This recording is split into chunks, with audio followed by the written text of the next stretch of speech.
Hey everyone, and welcome to Great Lakes Church Online. My name is Carson, and it's such a privilege to have you joining us. If you don't know who we are a community of people helping people find and follow Jesus. We're based in the southeast Wisconsin area with one physical location in Kenosha, but hopefully many more locations as you tune in on YouTube or any podcast platform to check out this week's dose of encouragement. We hope that whatever you hear today prompts you to take the next step in your faith journey. And if you'd like to know more about who we are, get involved through giving, or just join us in our physical location, go to greatlakechurch.com to find everything you need to know. But until then, enjoy the talk.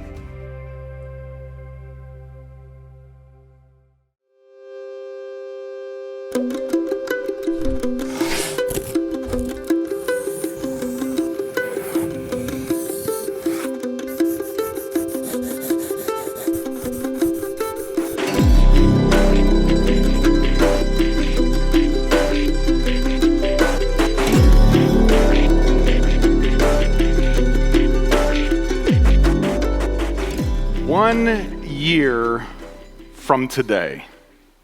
I know a lot of us don't think about one day from today, but for just a minute, I want to talk about 1 year from this moment, from right now. Do you know where we'll be? We'll be on the other side of another presidential election. And all of a sudden you're like, man, I can't wait for 1 year from right now. Now, anytime politics come up, we all get a little nervous. When they come up in church, we get real nervous. And I just want to promise you, I'm going to make everybody angry today. I'm not going to make the conservatives happy, and I'm not going to make the liberals happy, and I'm probably not even going to make people right in the middle happy. But I think talking about this is important when we are trying to define what a church is. Because some of the best ways to help us understand what it is to talk about things that it isn't. Anytime an election comes up, I get really confused as a person, but especially as a Christian. I don't always know what to think. I certainly don't always know what to say. I always wish that someone would tell me who the best person to vote for is, because anywhere you look, it gets really messy and confusing, and there's a lot of opinions, and people will readily volunteer them. But I just kind of wish that at some point someone would have told me, what would Jesus vote? Wouldn't that be awesome? If somebody was like, hey, if Jesus were alive in 2023, this is how they would vote. And I know some of us are going, well, I could tell you how you'd vote. Just ask, right?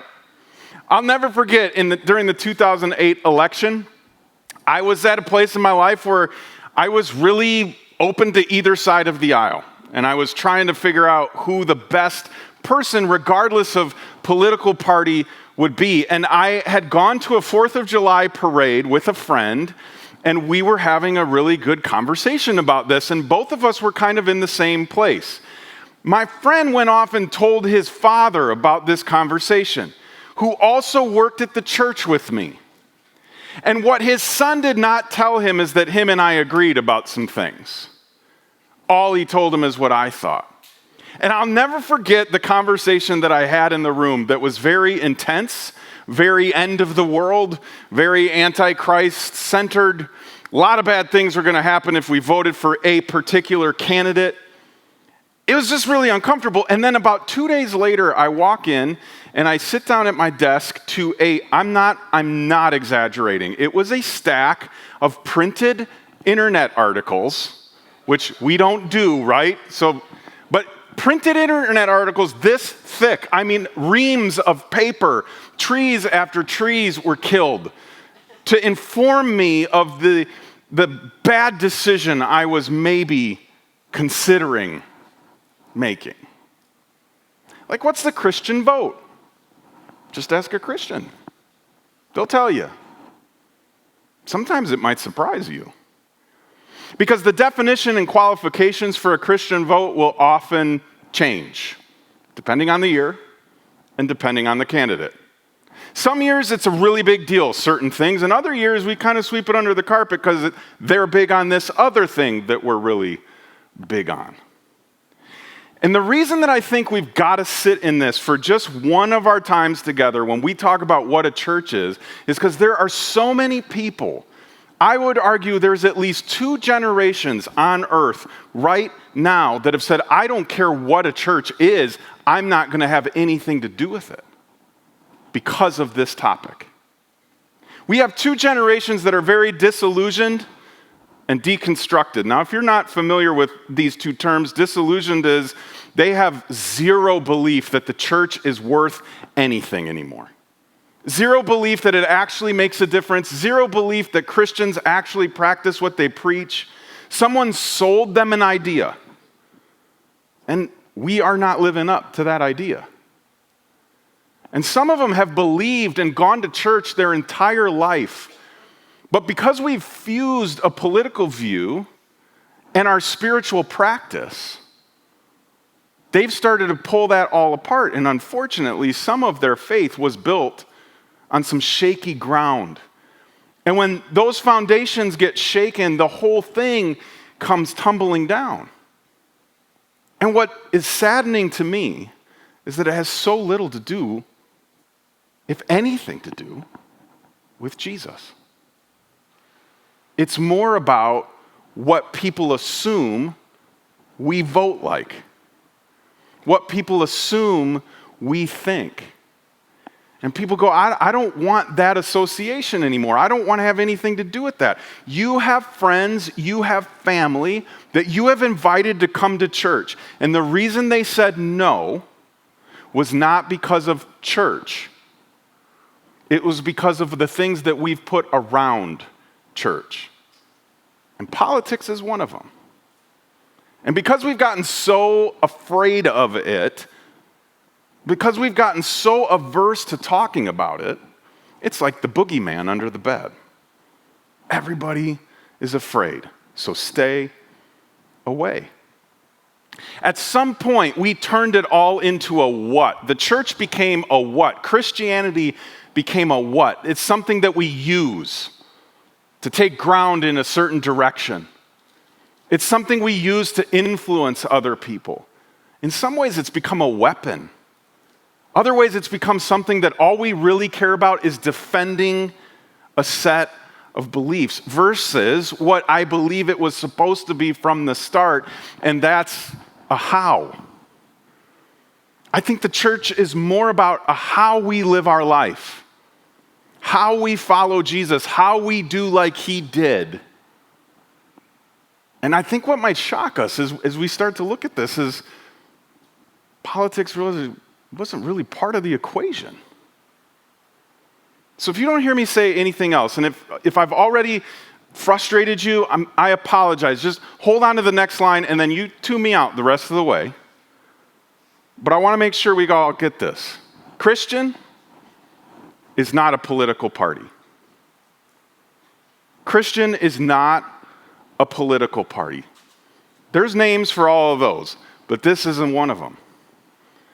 And I think it's time that we start differentiating the two more. Because you have nieces and nephews, and sons and daughters, and grandkids that are keeping what you know is so life-giving, life to the fullest, forgiveness and belonging and a relationship with our Creator. You know those things. And people you love are keeping them at an arm's distance because they didn't realize this. Now, in case you're going, well, the reason Jesus didn't talk about this is because this wasn't really a thing when Jesus was on earth. And we would be so wrong in thinking that. They just labeled it differently back then. In Jesus' day, we had parties like Pharisees and Sadducees, and there were zealots that were really radical about their faith, and they believed you needed to kind of become a Jew in order to become a Christian. That was a little bit later, but even before Christianity was a thing, the zealots were just really, really intense. You could consider them like radical in some ways, and you had the Samaritans that were kind of always on the margins and nobody really seemed to care about. Starts to sound familiar, right? I mean, it's not a whole lot different than conservatives and liberals and radicals and marginals. We have so much of the same stuff. Back in Jesus' day, there were financial, sociological, all kinds of differences that drew people apart. Lines were drawn in the sand. And even though the Pharisees and Sadducees kind of came together to get rid of Jesus, in the end, they didn't even like each other. They had very different views of how the world should work. And then on top of the whole thing, we have the Roman Empire overseeing everybody, and they're putting puppet kings in places all over the place. It was a mess. I mean, when we think we've got it twisted and wrong and crazy around here these days, you should look back at when Jesus was around. And why Jesus frustrated all of them was because he refused to make dichotomies like they loved to do. Where everybody else was drawing lines in the sand, you're either in or you're out. You're right or you're wrong. You're good or you're bad. You're smart or you're dumb. Jesus would always go, I take option 3. And that would be so irritating. You've been in that place, right? Where you've been having a conversation with somebody and you've gone, this is what I believe. And they go, well, I don't agree, but I also don't disagree. You're like, you're not allowed to do that. That's breaking the rules. Jesus broke the rules all the time. The Pharisees were mad because he didn't agree with them. The Sadducees were mad because he didn't agree with them. Zealots, they thought he was way wacky and liberal. And then there were the marginals who were so grateful for him because he actually gave them attention. Those Samaritans became heroes in his story. So he didn't come and sort it all out. He came and made it messier. I've read the Bible a few times. And I have looked, and what I have discovered is that I am not able to say to you, please turn in your Bibles to the place where Jesus told us how to vote. It's not there. Matthew didn't put it in, Mark didn't, John didn't, Luke didn't, Paul didn't. Over and over again, and I'm going to show you a few instances of where they're asked to make a distinction and tell clearly what should be done. And their response is, yeah, let's talk about this instead. Let's talk about something better. So, Paul and Peter, first, again, who learned everything they know from Jesus. Let's start with Paul. This is how he would broach the subject. Pay your taxes and government fees to those who collect them, and give respect and honor to those who are in authority. Yeah, but Paul, wait a minute. What do you really think about the Romans? I think you should pay the taxes and honor and respect them. Yeah, but they're horrible, right? I think you should pay your taxes and honor and respect them. Sounds a little different, right? Just wait till the commercials start coming on, every other one. Just wait till all the insanity picks up on Facebook and Instagram and TikTok. Everybody is going to have something to say, and nobody's going to be respectful. No one's going to be kind. No one is going to honor anybody. It is gloves off from the bell. But Paul seems to think different. And then there's Peter, who, if anybody you would think would kind of be more pointed about it, he says, respect everyone and love the family of believers. Fear God and respect the king. Again, this king was put in place by the Romans, who had occupied Israel and made life miserable for every Jew. And Peter says, respect the king. Odds of him actually agreeing with the king on everything are pretty stinking slim. But they both have this almost, in my opinion, kind of a nonchalant attitude. Like, we're not going to get hung up on that stuff. We've got bigger fish to fry. We've got a kingdom to grow. We have a church that Jesus is building, and he's using us. We're going to focus on those things. These other things are in some ways just a necessary evil, but I don't even know that they categorized it as evil. They just said, this is a necessary thing to get through. To me, it's like when I'm served a salad that has bacon in it. I'm eating it for one reason. Bacon. It's not lettuce or walnuts or any other weird stuff that's in there. Have you ever thought about that? I don't eat anything in a salad on its own, but I eat bacon by itself, so I'm going to eat the bacon. So I get through the other stuff in order to get to the good stuff. And to me, Paul and Peter say, listen, this is kind of a thing we got to deal with. It's there. We can't really get around it. So we're just going to get through it to get to the good stuff. The stuff we're actually here for. You see, the problem is, as Christians, as a church that I've grown up in, and when I say church, I just mean big C, like church around the world. The church I've grew up in, we've gotten content with being prescriptive, and I think we need to be more descriptive. Descriptive over prescriptive. Here's what I mean by that. Too often we want to tell everybody else how they should behave, what they should think, and how they should vote. Instead of just going, I am going to be Jesus in front of you so that you know who he is and are drawn towards him to follow him yourself. Because I have yet to go on Facebook, I have yet to sit in the middle of a very heated political argument and hear anybody go, you know what, I'd like to accept Jesus as a result of that raging argument we just had. You know what, you've convinced me.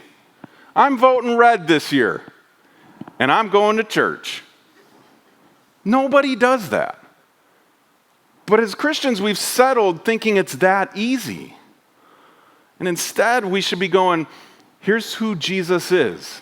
I'm going to show you that by being just like him with you. And if you want to talk about this, I'll tell you, yep, I pay my taxes. I go the speed limit.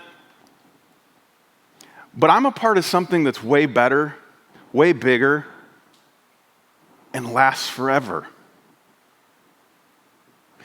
So, of all the people that we would want to hear from, though, I mean, Paul, Peter, they might be second.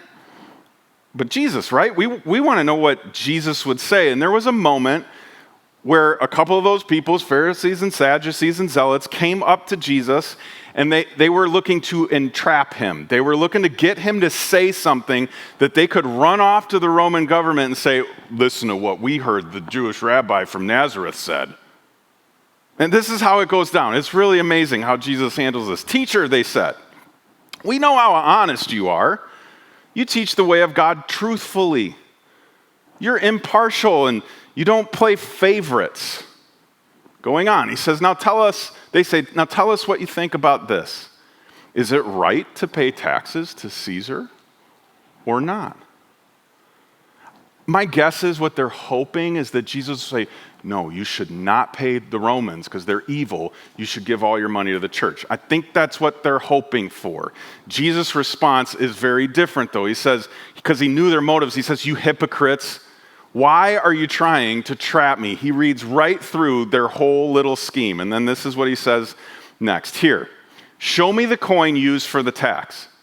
When they handed him a Roman coin, he asked, whose picture and title are stamped on it? I know we do a lot more digital now, but if you look at the coins in your pocket or in your car glove box, you'll see there's pictures on it.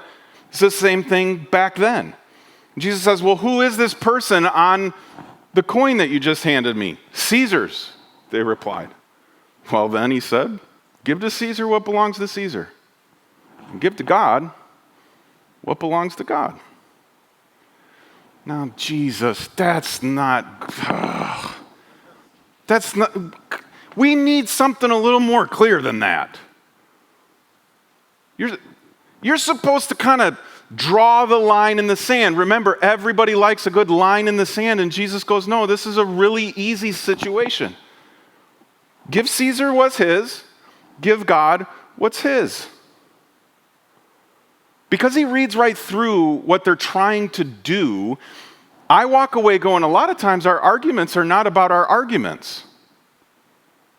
You've seen this. If you're married, you've seen this. You've had day-long arguments, week-long arguments. And in the end, you realize, what were we even arguing about? Because you weren't fighting about the thing. It wasn't about the toothpaste and where you squeeze it. It was about the bad day you had at work. It took you forever to realize that, but we do this all the time. The argument wasn't about the argument. You've had this at work. You got all upset about the TPS reports, but it wasn't really about the TPS reports. It was about the expectation that they be done in a certain time frame, and you have this whole argument with somebody, maybe your boss, only to realize it's not really about the thing, it's about this other thing. And I think that's what Jesus is doing here, is he's going, we're arguing about something we don't even need to argue about.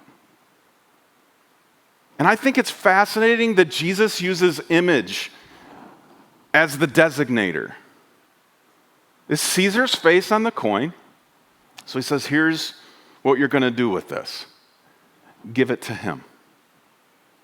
But, and this is, I'll just say it, it's childish, but there's a big but right here that Jesus says. You got to give God what's God's. And everybody's like, well, I go to church, I give a little bit, I volunteer every once in a while. Missing the gravity of what Jesus is saying. You got to go all the way back to the beginning to understand the weight of what he just said. This is what it says in the beginning, Genesis 1:27. So God created man in his own image. In the image of God, he created him. Male and female, he created them. So when Jesus says, give God what's God's, understand God's image is imprinted on you. Let Caesar have his coins. I want you. Let Caesar have his little taxes. We don't care. I want your heart. I want your mind. I want your soul. I want your strength. But we're not going to mess around with this little petty stuff. Forget it. Just don't even sweat it. I want you, all of you, because my image is imprinted on you. So the easy conversation. Give God what's God's. Dedicate your life to him. That's a lot more expensive than whatever percentage tax we're paying. This is why I can say, without any hesitation or reservation, that Christian is not a political party. It's too big for that. It's too intense for that. It matters too much. It's the difference between a few coins and your life. It's the difference between dollars and cents and a soul. So Jesus says, we don't even need to have this conversation. We're not going to get into this because you matter too much. Can you imagine if we, as Christians, said to people that believed different and voted different, if we said to them, we're not going to argue about this because you matter too much to me, because when you see them, you see the image of God on them. This has revolutionized how I talk to people, how I see people. When I sit in a coffee shop or I walk around a store and I see people or I hear people talking on their phones or I see them on social media or I listen to them on the radio and they get me upset or they get me angry or I disagree with them, I always come back to, but they have God's image on them too. So this little line in the sand, I really don't care about. I really don't care. Because I care more about you.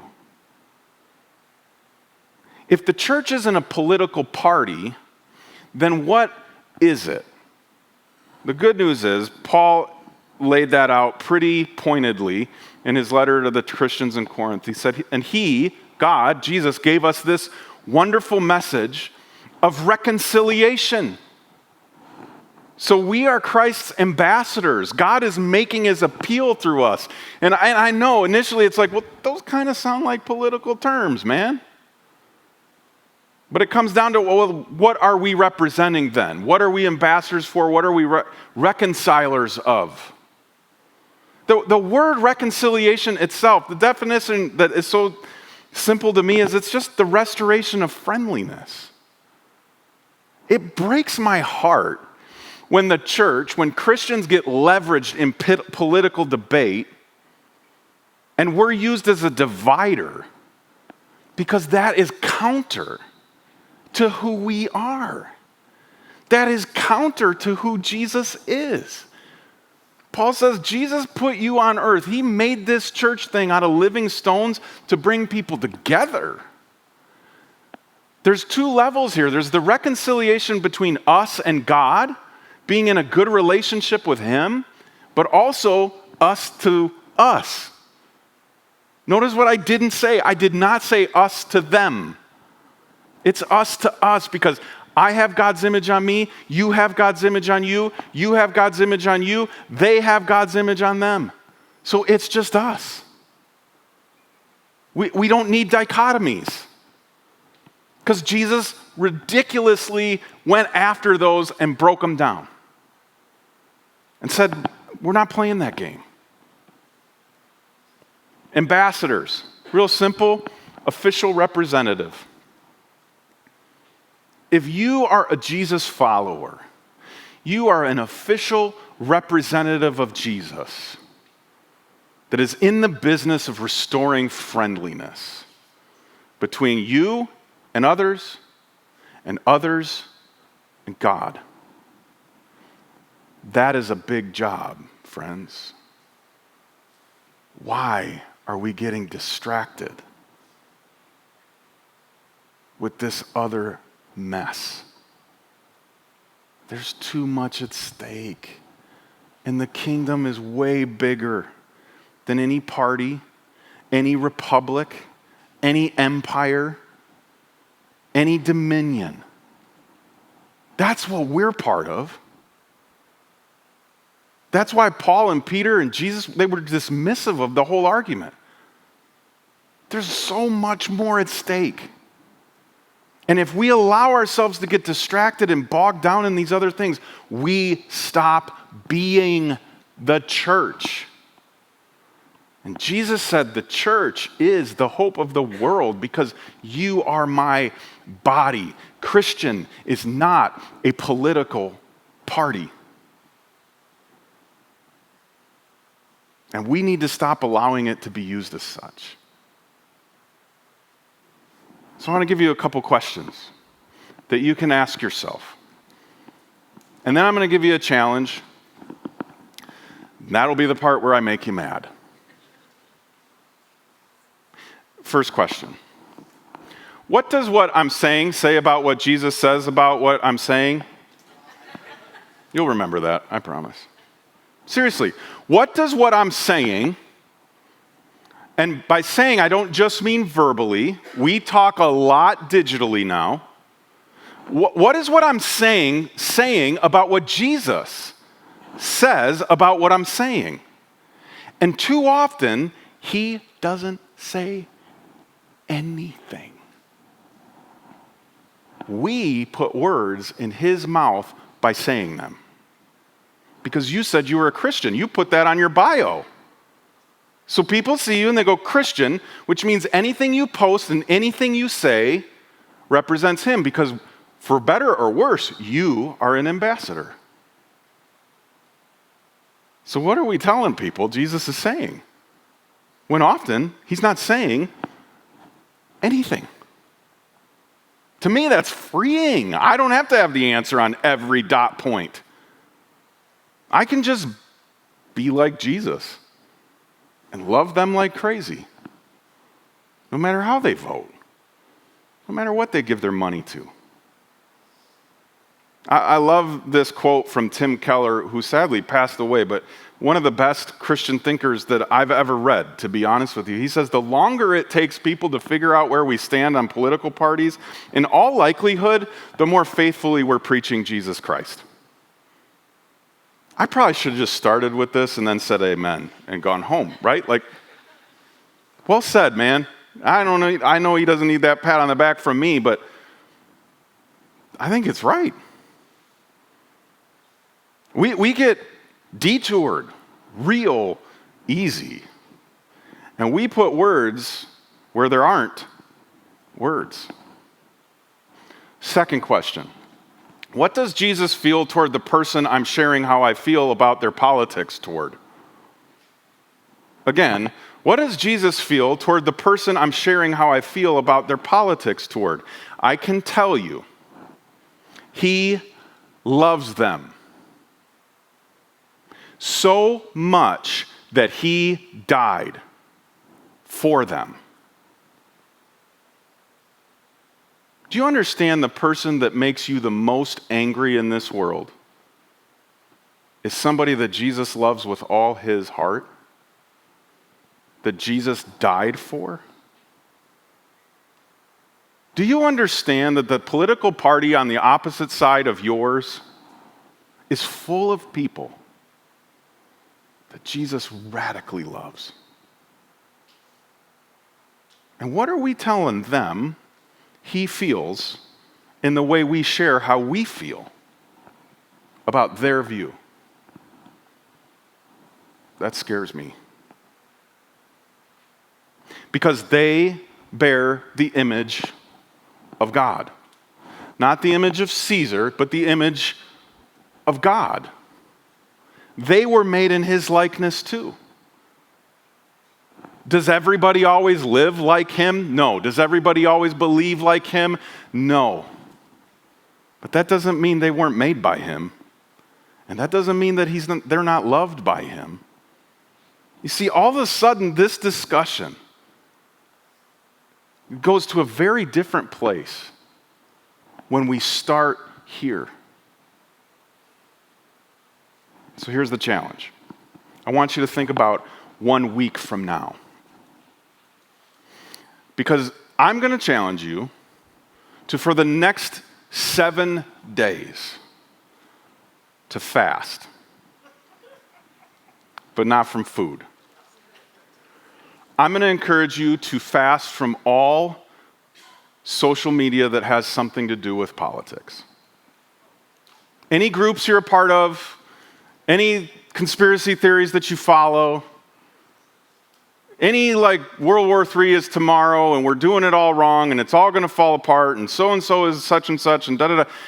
Just turn it off. And if for some of us, I know that's going to require an entire fast from social media and probably not watching our favorite news channel for a week. But here's what I can promise you. You will not come next week and say, well, that was a waste of time. My guess is you'll say, I feel better. I feel lighter. And you know what? I had more time to be the church. Like we talked about in week 1, church is people. Stop going to church, start being the church. I had time to be the church.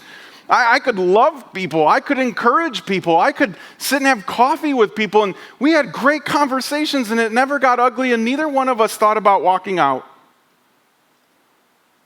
Because we often will fuel our fear. Whatever we're afraid of, we're going to pour gas on that fire. And we'll go find the things that are going to stoke the flames. I'm going to ask you to just put that out for a week. And see how different you feel. Do the Jesus thing. I'm not worried about this debate. I'm worried about the kingdom. I see the image of God on you. I've been tasked with being a restorer of friendliness, and I represent Jesus. And I want to make sure that everything you feel and everything that you hear and everything that you think or that I think is accurate to who he is. Because Christian is not a political party.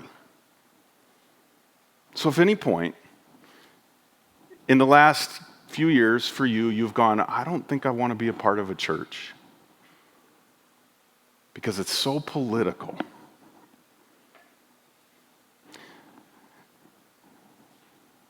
Try again. Because that's not what this is about. Let's pray.